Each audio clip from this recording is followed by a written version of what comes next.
s'y attendait un peu. 2 hommes pour un fauteuil, voilà qui commence fort, très fort même.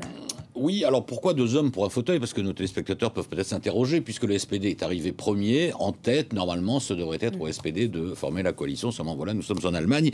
Et en Allemagne, comme il y a besoin de coalition, eh bien, en fait, même le parti arrivé en 2e position, s'il estime qu'il est mieux placé que le parti arrivé en tête pour former une coalition, peut revendiquer la chancellerie. C'est exactement ce qu'est en train de faire Armin Laschet, qui est arrivé donc derrière le SPD. C'est vrai que l'écart n'est pas énorme, mais par contre, si on regarde au-delà des résultats, la dynamique, eh bien clairement, comme le disait Olaf Scholz à l'instant, la dynamique, elle est d'abord du côté du SPD. C'est un parti qui, en 2017, avait fait à peine plus de 20% des suffrages. On s'interrogeait sur son avenir. Il était divisé entre les très radicaux et les plus centristes. Il y a 2 mois, les sondages lui donnaient à peine 15%. Il finit à 25% grâce notamment à la très bonne campagne de Olaf Scholz. Donc, une campagne qui s'achève très bien pour le SPD. Et le score de la CDU, même s'il n'est pas éloigné de celui du SPD, est en revanche une défaite historique, puisque jamais depuis la création